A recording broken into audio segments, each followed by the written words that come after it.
सपने, इनके बारे में हम सब सोचते हैं, है ना?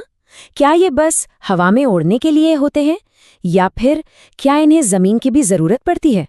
आज हम इसी पहेली को सुलझाने वाले हैं और इसमें हमारी मदद करेंगी भारत की महान कवयित्रियों में से एक महादेवी वर्मा और उनकी एक बहुत ही खास कविता। तो देखते हैं कि आज हम क्या-क्या समझने वाले हैं। सबसे पहले हम कवयित्री के नजरिए को जानेंगे, फिर बात होगी सपनों की आज़ादी की और उनके दोहरे स्वभाव की भी। इसके बाद हम देखेंगे कि कैसे एक सपना हकीकत का रूप लेता है और आखिर में सबसे जरूरी बात कि ये सब मिलकर इस धरती को स्वर्ग जैसा कैसे बना सकते हैं। तो चलिए सबसे पहले मिलते हैं उस शख्सियत से जिनके विचारों की गहराई में हम उतरने वाले हैं। जी हाँ, हम बात कर रहे हैं महादेवी वर्मा की, वो जिनकी कलम ने सपनों को सिर्फ पंख ही नहीं दिए बल्कि उन्हें जड़ें भी दी। अब महादेवी वर्मा की एक खास बात ये थी कि उन्हें प्रकृति और जानवरों से बहुत गहरा लगाव था और यही वजह है कि उनकी कविताओं में अक्सर गहरी से गहरी बात भी सुगंध, बीज और आकाश जैसी सहज चीजों के जरिए समझाई जाती है। कमाल की बात है ये। अगर हम उनके जीवन पर एक नज़र डालें तो 1907 से लेकर 1987 तक ये वो दौर था जब भारत बदल रहा था और इसी दौर में उन्होंने हमें निहार और रश्मि जैसी बेहतरीन रचनाएं दी। इतना ही नहीं, उन्हें साहित्य के सबसे बड़े सम्मान ज्ञानपीठ पुरस्कार से भी नवाजा गया। उनकी लिखी बातें आज भी उतनी ही सच हैं, उतनी ही जरूरी हैं। ठीक है, तो अब जब हम महादेवी वर्मा जी के बारे में थोड़ा जान गए हैं तो चलिए अब सीधे गोता लगाते हैं उनकी कविता के दिल में और समझते हैं सपनों की आज़ादी के इस कमाल के आइडिया को। देखिए, कविता शुरू होते ही एक बहुत बड़ी बात कह देती है। एक तरह से यह एक आदेश है कि भाई सपनों के पंख मत काटो, उनकी रफ्तार को मत बांधो, उन्हें बस उड़ने दो जहां तक वो जा सकते हैं। और इस आज़ादी को समझाने के लिए वर्मा जी ने जो मिसाल दी है वो तो बस कमाल है। सुगंध की मिसाल। जरा सोचिए, क्या कोई फूल से निकली खुशबू को वापस पकड़कर बांध सकता है? नामुमकिन है ना? बस बिल्कुल इसी तरह सपने होते हैं।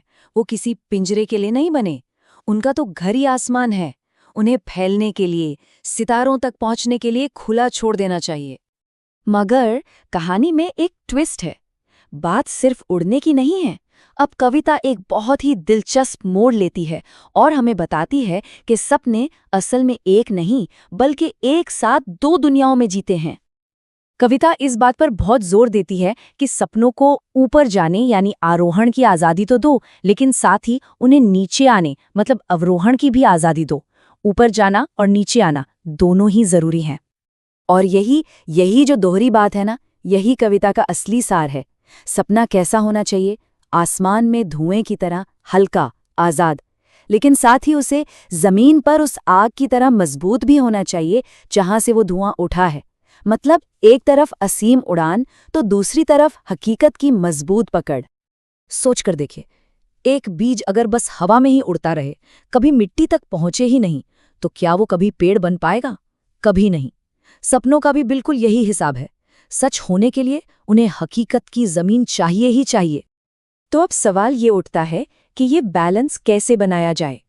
कैसे एक ऊंची उड़ान भरने वाले सपने को जमीनी हकीकत में बदला जाए? रास्ता क्या है?